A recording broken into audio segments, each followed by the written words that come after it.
Corn and wheat futures pushed to the upside while soybean oil prices pulled bean prices slightly lower into the closing bell.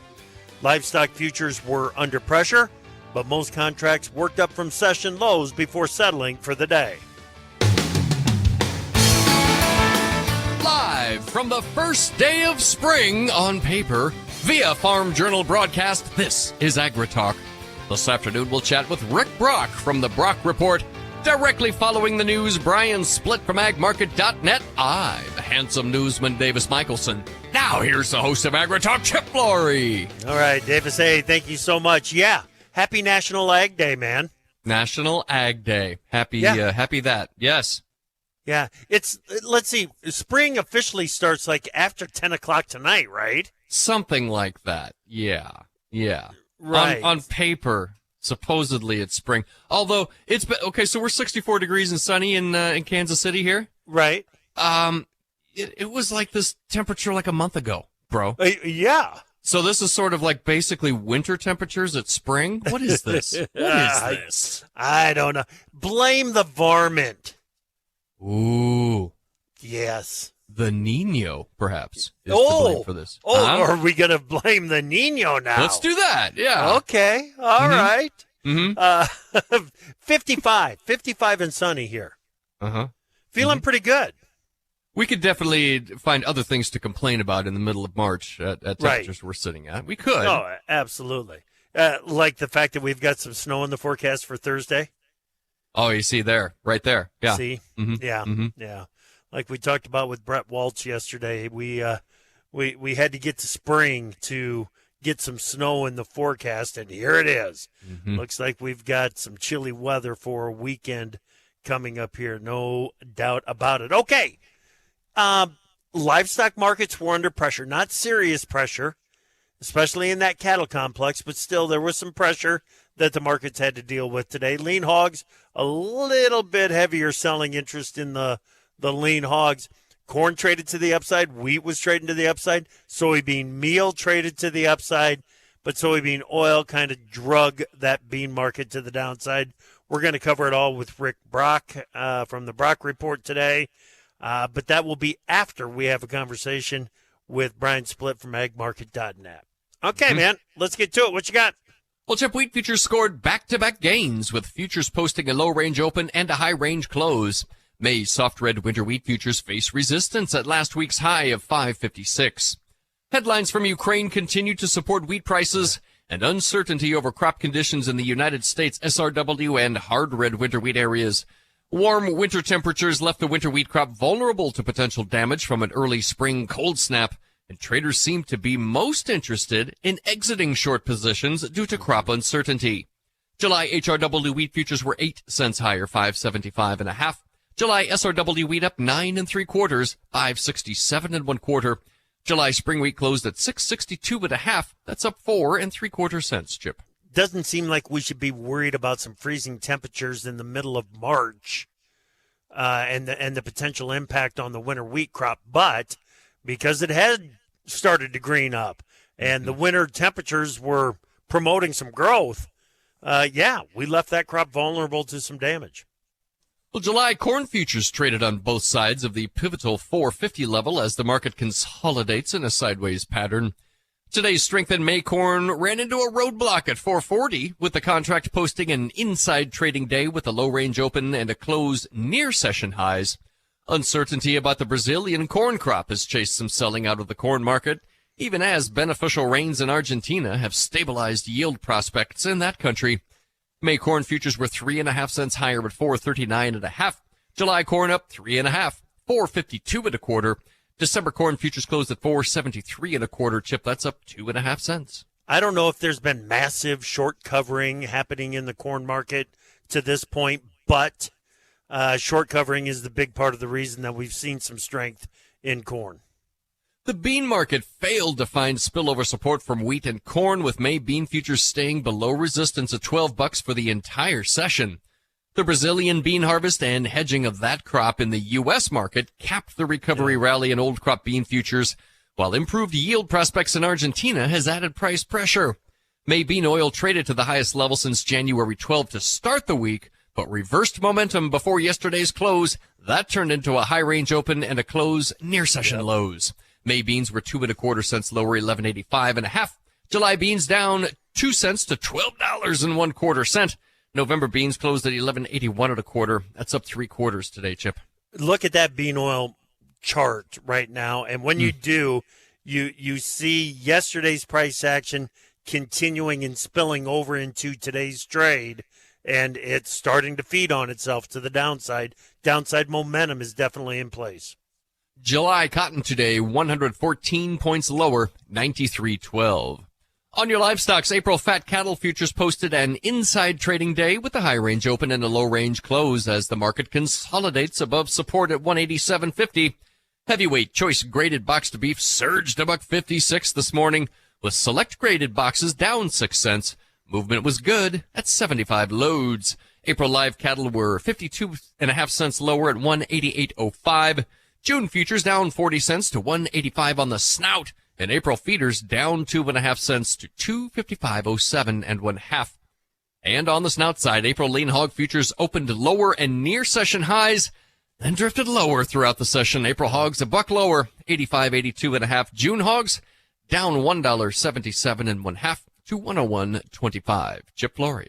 All right. Thank you very much, Davis. Let's bring in Brian Splitt, agmarket.net. How you doing, Brian? Doing great, Chip. What's up with you? Well, these markets aren't performing all that bad. The short-term trend in corn has turned sideways. What do you think that means for that market down the road? You and I talked a lot last year, 2013 versus 2023, Yes. and the natural evolution of that is to compare to 2024 and 2014. And so it looks like we bottomed about a month later than we did in 2014. And if you adjust your charts by roughly 4 weeks, we have the market tracking pretty much exactly like 10 years ago. So I guess the one thing that I think we're likely to see on a continued short covering rally is trade just like this, where you see a couple days of buying, you reach a new little plateau, you go sideways for a week, week and a half, and then you get another 2 to 3 days buying that takes it to a new level. And that's exactly how this thing did it 10 years ago. It was a nice stair-step rally. We're not likely to see a exciting rally like we've been used to in the last 2-3 years, where you bite off 30 cents in 2 sessions. I don't think that's the type of rally that we're going to see. I think we're going to consolidate, bounce. And what we've seen here, the moving averages, we've gotten through some major moving averages. We need to get through the next set, which is the 50-day in corn. If we can do that, then we should reach a new plateau and then find support again. Again, it's going to be just a 2 steps forward, 1 step back type of price action. I don't think we're going to see this thing get carried away. In beans, you look at the commitment of trade report from March 5th to March 12th, the funds covered about 17,000 contracts of shorts. We rallied almost 50 cents. And so to me, that suggests that if there is something that causes them to want to get out of more short positions, this bean market could have a decent move to the upside. That gap in November beans is only about 60 cents away, and that's really not asking a lot for a seasonal move here as we get into spring. So I'm probably a little bit more optimistic than most. I just don't think this thing is going to just shoot out of here and get carried away. It's going to be a very gradual rally that takes 6 weeks or so. Yeah. Organized grind to the upside. That's how I describe those kinds of markets. Good stuff. Thank you, Brian. We'll talk to you later. All right. Catch you later, Chip. Rick Brock next. If the world is your oyster, we've got pearls of wisdom on AgriTalk. Welcome back to AgriTalk. I'm your host, Chip Flory. Glad that you are with us on this Tuesday afternoon. I looked it up, used the Google machine, 10:06 Central tonight. 10:06. That's when spring begins? The official start of spring, yes. Okay, so not spring yet. Well, I don't know. It is the first day of spring. Okay. Is what they're calling it. Is what everybody's calling it. The first full day of spring comes tomorrow. Does that make sense? I guess. I don't know. Yeah. When do I wear my Speedos? That's all I need to know. I mean, you can call the day whatever. You can call winter if you want to, But as long I just want to know where I'm oriented with the Speedo conversation. Right. Okay. Well, I will let you know the next time that I want to see that. Thank you, brother. Okay. You bet. Counting on you. Rick Brock, the Brock Report, is our guest analyst today. Rick, it's great to talk with you again. How are you? Chip, doing great. Good. It's actually warmer where you are than where I am in Florida right now. So, oh, jeez, that's got strange to be a weather. little hard to take for the locals down there, isn't it? Yeah, well, we're in northern Florida, but it's 50 degrees right now. Holy smokes! Yeah, that's no good. No good at all Yeah. there. So, okay, here we are. We got corn trading sideways. We've got May and July beans that are basically saying no to trade above $12. What's this telling us, Rick? Well, to start out saying I agree with most of the comments that Brian made, Mm-hmm. and I think to get a grip on what this market is doing right now is first let's look at what caused the collapse in prices from harvest time to the end of February. Okay. And most of that was caused by producers, for the most part, had more corn and soybeans than they had on-farm storage space. They took it to the elevator. They didn't like the price, and so they put them on DP contracts. Excuse me. Mm-hmm. The amount of grain sold, amount of grain sold at DP contracts this year was more than double a year ago. Okay. Yeah, take your time here for a second and go ahead and get a drink or whatever you need there, Rick. We'll get you back on. So we're talking with Rick Brock from the Brock Report and just getting into what cash grain movement looked like post-harvest. Is that where you were going, Rick? All right. Yeah, I'm fine. What happened is when grain sold on a DP contract, ownership changes hands. And so the grain elevators then no longer have to bid up to get it because they already got it. And the other thing that happened is a lot of the large pork and poultry operations bought enough corn on DP contracts to get most of them through to March. And so only now have some of them start buying corn again and some meal because they already had everything bought that they needed. And so the market, in our opinion, went a lot lower in February than it should have ever gone. Just because of the amount of grain on the DP contracts. Okay. That is pretty well flushed out now. And so now we're looking at the Commitment of Traders report, and it is very seldom that commercial companies are net long corn and beans. Right. They are right now.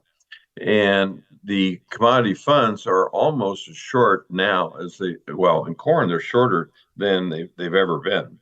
And then the beans are pretty close to being short. So, what we think is going to happen here is since the market was so oversold, we think the rally could actually be fairly significant. Okay. Just as the funds start to come out, they really haven't lifted many of their shorts yet. And I think we need to get a little bit more rally in this market. And this is the kind of market, I don't think it needs any news at all.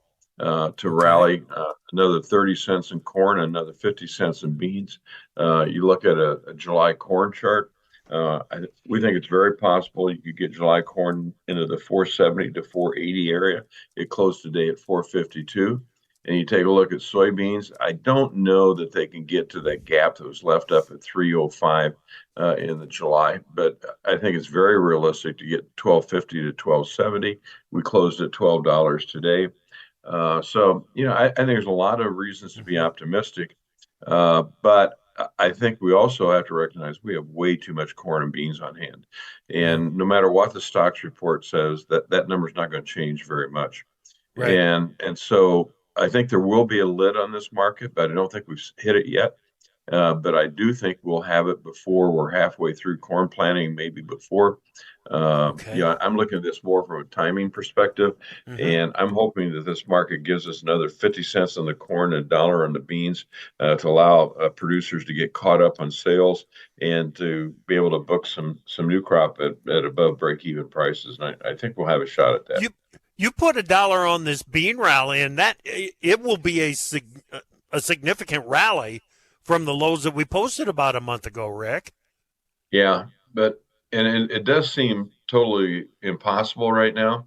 But once this market starts rolling, again, the net short position of funds is just so large, they can shove this market fairly quickly. And so, I think from a seller's point of view, July corn right now is at 12, or July beans at $12. At 12.50, I start scale up selling and playing and having everything gone by $13. We may not get there, but I'd start selling at 12.50, and just start letting the market have some grain on this rally. I do think it's a short-term pause right now. There's no indication at all that this rally is over, and I think it's going to catch some people by surprise. Okay. Excellent. I want to talk a little bit more about the positioning in the market, and you've mentioned the funds being on the short side a couple of times already, and you did mention that the commercials were on the long side of the market. Before I trust this thing, I feel like I want the positioning of the market to be normal, which means getting the commercials back on the short side of the corn market, right? It does, but that will be at the expense of the funds coming out of their short positions and taking their losses. And so, this is the exact kind of formation we had in 2020 when the market really started to skyrocket. And, when you get commercials on one side and the funds on another, it's just like a rubber band about ready to pop. Yeah. And once it starts to move, the momentum itself is all the news you need to move the market. So, it may not go up as much as I just mentioned, but the odds of this market going down, I think, from here are fairly slim. You look at the expected average price that even the USDA put out on corn. Their expected average price for the 23-24 crop is $4.75, and you have July corn today at $4.52. And so, the government might be wrong, but I don't think you're going to be wrong that much. And so it's a very underpriced market fundamentally. And soybeans, their expected average price is $12.65. I think that's too high. But you have July soybeans right now at $12. So you take a basis off of that, and it too is underpriced. So I think everything is leaning in favor of some more rally to the upside here. But again, I don't think this is a market you want to overweight your stay. If we get a sharp rally here going into springtime, it has to be sold. Okay, very good. I like the fact that you're giving this scenario plenty of time to play out. You mentioned looking at it from a timing standpoint, it may be that we're half done planting corn by the time this upside recovery, the rally, whatever you want to call it, before it finally stops. You're talking about 6 to 8 weeks of time before we get there. Yeah, I think it'll take that long. And let's remember that you look back over history, some of the best selling opportunities come when farmers are either busy planting a crop or harvesting a crop. And they just get so busy doing the work that they don't take the time to make the sale. So I think that's what we're looking at this year. I think we're looking at spring highs in the corn and beans. And unless we have some major production problems, then you could be looking at even lower prices as we go into harvest time. Got about a minute left, and I'm going to go ahead and ask this question. Why was the deferred price contract such a popular option this last fall? Well, first of all, I personally don't think a farmer should ever use a deferred pricing contract. I mean, it's the worst contract out there because then they have no bargaining position. But it was easy. And remember last fall, producers were still looking at some relatively high prices. They didn't think so at the time. But looking back with 2020 hindsight, it was a pretty good price. And they still had a lot of cash. And so there was no real reason to sell the crop. And they didn't need the money, and they didn't have the bin space, and so they saw. We've seen it happen several times throughout history, and people just don't think. I think at times when they're using a DP contract, and once it's done, and hard to get out. Hopefully, people learned their lesson and don't do that again. They would have been far better off just going ahead and selling the corn and buying futures. Yep. If they thought it was going up, and then after about 3 days of margin calls, they would have liquidated the futures and been in good shape. Right. And so, right. But the deferred price contract doesn't give you a margin. All right. We're in the middle of a conversation with Rick Brock from the Brock Report here on AgriTalk. Let's go to the markets page at profarmer.com and check today's closes. Where July HRW wheat futures were 8 cents higher at 575 and a half. July SOW wheat up 9 3/4 cents to 567 1/4. May corn futures were 3.5 cents higher at 439 and a half. December corn futures closed at 473 1/4. That's up 2 1/2 cents today. May soybean futures 2 1/4 cents lower at 11.85 1/2. November soybeans closed at 11.81 1/4. That's up 3/4 1 cent today. July cotton was 114 points lower on the day at 93.12. On your livestock's April fat cattle were 52.5 lower at 188.05. June futures down 40 cents to 185 even. April feeder futures off 2.5 cents, 255.07 1/2. And April lean hogs $1 lower, 85.82 1/2. Try profarmer.com.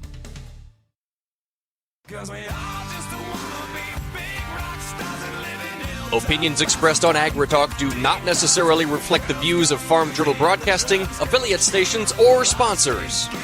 We don't make the news, we render it. AgriTalk. Davis, this is not the only time that Nickelback has played that song when we've had Rick Brock on here. Is that right? I know it's not, because every time that I hear this song, when Rick is on, I think we all want to be big Brock stars. Big Brock stars. Well done. Yeah. Well done. Well, there you go. There you go. I mean, it started playing, and I sat back and just grinning like, oh, my gosh, here it goes again. Yeah. Good grief. It's not the first time. That's pretty good. You're welcome. Rick Brock, the Brock Report, is our guest analyst today. Oh, shoot. Rick, you are still out beating the pavement during the winter, going out and doing meetings. What did you learn this winter from the attendees at your meetings? Well, I tell you, there are a lot of very concerned producers right now. This market went down more than it should. Just this past Friday, I did the outlook for the Independent Community Bankers Association, a large group of banks, and it was down in Orlando. And I think the bankers are a little more concerned than their clients are. They see some income statements that are not looking all that great from last year, and some that are looking terrific. And so there's a real disparity between the top and the bottom. There typically is every year, but this year there's even a wider spread than we've seen in the past. So, I think what we're going to see in February, particularly in Iowa auctions, there were more no sales at auctions than we saw the previous year. I think we're going to see a lightening up of farms coming to auction because everybody wants what they could have received a year and a half, 2 years ago, and it just likely is not going to happen. But still, everything is, I think, pretty rock solid financially and throughout all of agriculture right now. And there's always a few people that are having some difficulties. That's no different now than it was 10 years ago. But overall, I think we're probably going to continue to see some more consolidation. A lot of people in their 70s saying, do not want to go out and pay $1.2 million for a new combine and the appropriate heads that go with it. And I'm just going to rent the land out to my family or to my neighbors. So these kind of markets accelerate consolidation, and the technology is helping it happen as well. So there are a lot of good things happening. It's just that it's different now than what we thought it was going to be a year ago. I had the pleasure of speaking to the Jones County, Iowa cattlemen's last night. You want to talk about a group that is looking at their market and trying to pencil profits. We talk about, we've got the Fed cattle market trading up around all-time highs. The cash cattle market, if it shows any strength at all this week, is probably going to hit a record high. But the profits are still awfully difficult to get your hands on in that cattle trade, Rick. I think the cattle trade's always been that way. I've never seen a time in my life that you could buy feeders, put them in a lot, and pencil up break even on the day they went in. I mean, that Yeah. just doesn't normally happen. But I think the cattle market and the hog market right now is very vulnerable. They are both extremely overbought. Now, both have very bullish fundamentals. There's no question about it. I mean, we don't have enough cattle on feed, and you can't change the gestation cycle on a cow to get them there faster. I mean, it just doesn't happen. So, but where the market is right now, and you look at it from a technical point of view, in my opinion, if cattle and hogs don't go into new highs for this move this week, then I think you're looking at a very significant correction in both cattle and hogs. I mean, the next few days are going to be very important because we've got some reversals in both of the markets right now. We're pounding against those highs. We need to take those highs out quickly, or we're going to see a significant correction. I don't think it's a long-term bear market in either one, but a correction after the markets have gone up as much as they have could be substantial. I mean, even August hogs, you hit 104 today. I mean, they could correct real easily to $98, and that's a pretty substantial move. Yeah. Do you feel an urgency to get some downside protection in place for livestock producers? Yeah, I do. What I like doing in a market like this toppy is buying puts and financing it, at least part of it, by selling some out of the money calls. Yeah. And it's just it is easier. There's not as much stress as there is just doing an outright short futures position. But I think you have to do that in this market to get a little extra support. I mean, I wouldn't do it on any more than 25% of my production, but get something on, as we always used to say, sell something at a profitable level and hope you're wrong. Yeah. Yeah, absolutely. Okay.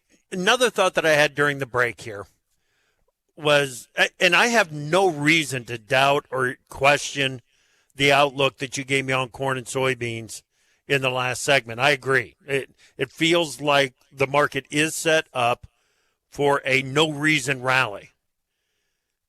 But that outlook could be wrong. What would tell you that outlook is wrong and that you need to get more aggressive on 24 crop marketing?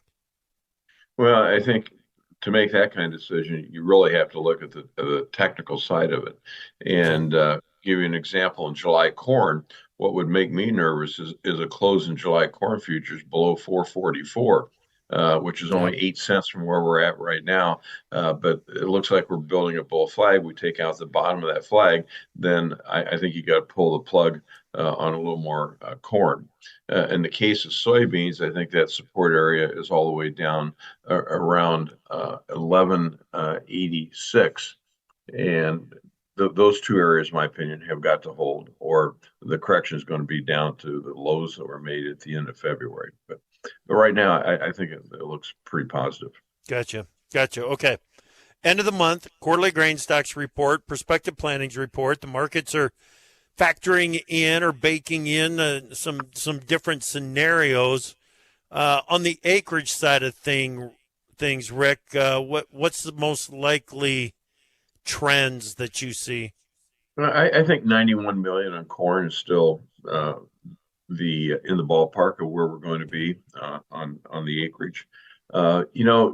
Traditionally, producers, particularly in the Midwest, where you are in Iowa, they like to keep a normal rotation, and we normally always overestimate how much is going to switch, and it just rarely happens. But I think 91 million acres on corn and 87 million acres on beans, it's going to be fairly accurate.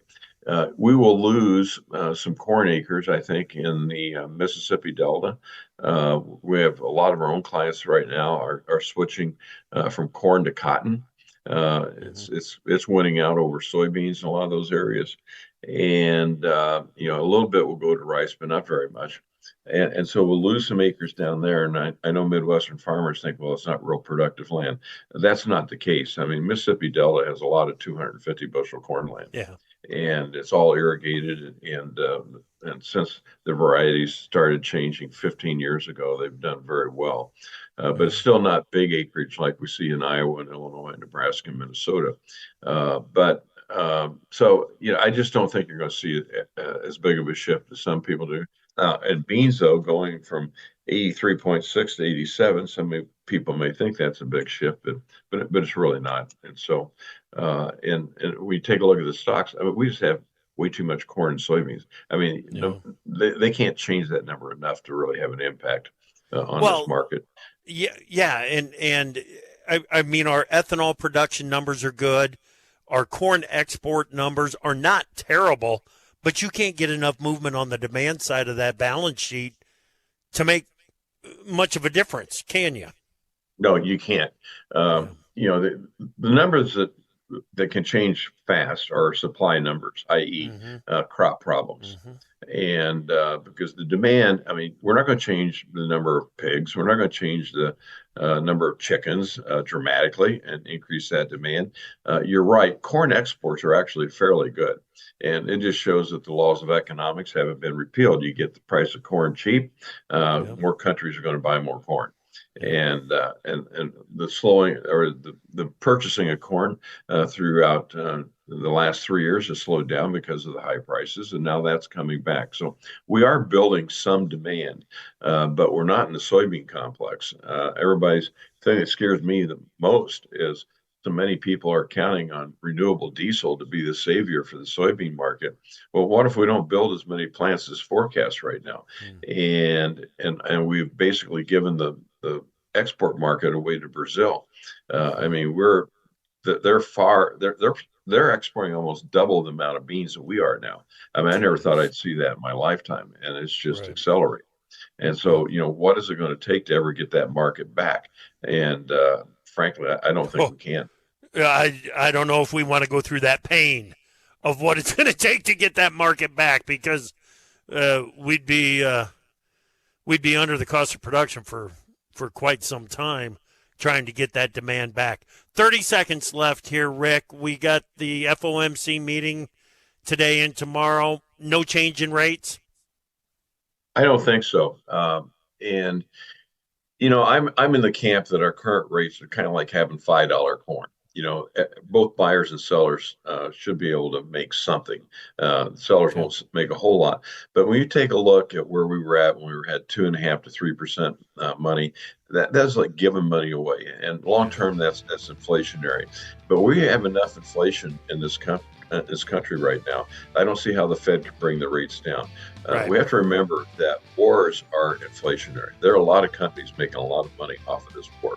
As sad as that is, it makes a lot of companies money. And so as long as they're doing that, I think you're going to see continued strength in the stock market. That's going to be viewed as inflationary. And so the Fed's going to have to pretty much leave rates alone here. Rick Brock, the Brock Report.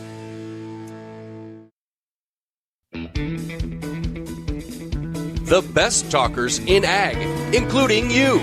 Join the conversation on AgriTalk. Call us at 855-4TALK-AG. Welcome back to AgriTalk, everybody. Your pal, Davis Michelson here. I'm just finishing up a few notes here from the conversation with Rick Brock from the Brock Report. Yes. And done. Great conversation there. Oh, yeah. Let's go back to what you and Brian Splitt were talking about for just a second. Okay.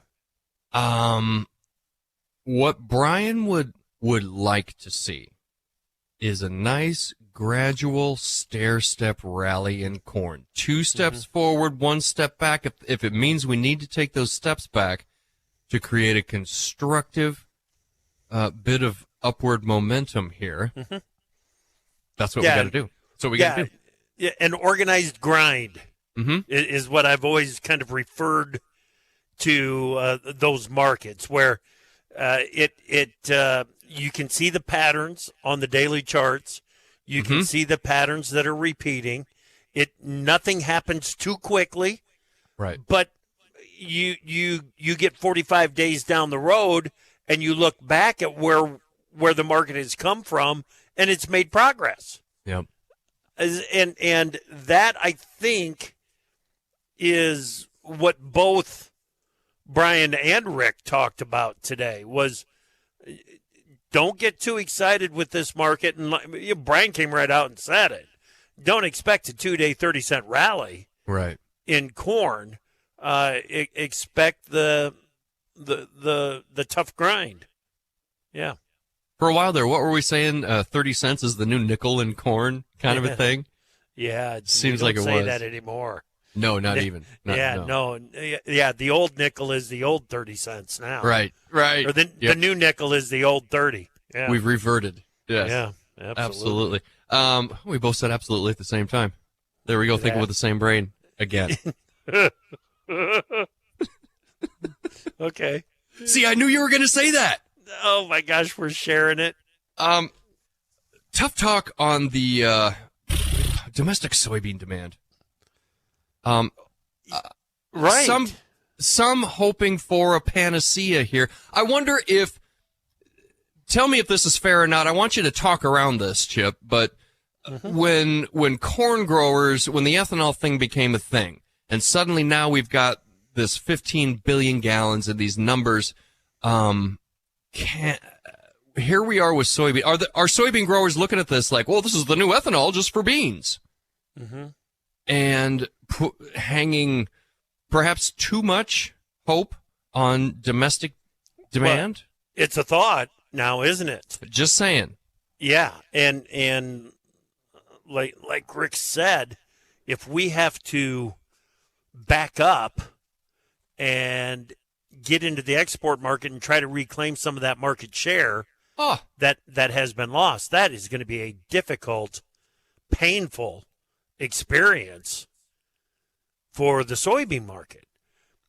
The path forward, the brightest path forward, is that the refiners, the airlines, the big money that has flashed at the sustainable aviation fuel market and the renewable diesel market, the cleanest path forward is that money stays put and the investment stays put and the renewable diesel market grows at an expected pace, and the same for sustainable aviation fuel. And some would argue that the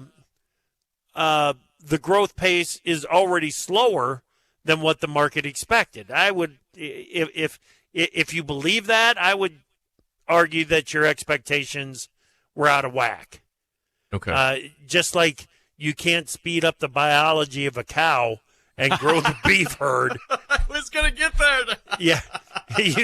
You can't change that and expand a beef herd any faster than what is physically possible. You can't grow demand and the crush capacity really any faster than what we are. It just takes time to get these facilities built and operating, and the buyers originating beans and moving through the system and product moving out. It all takes coordination and practice and effort to make all that happen.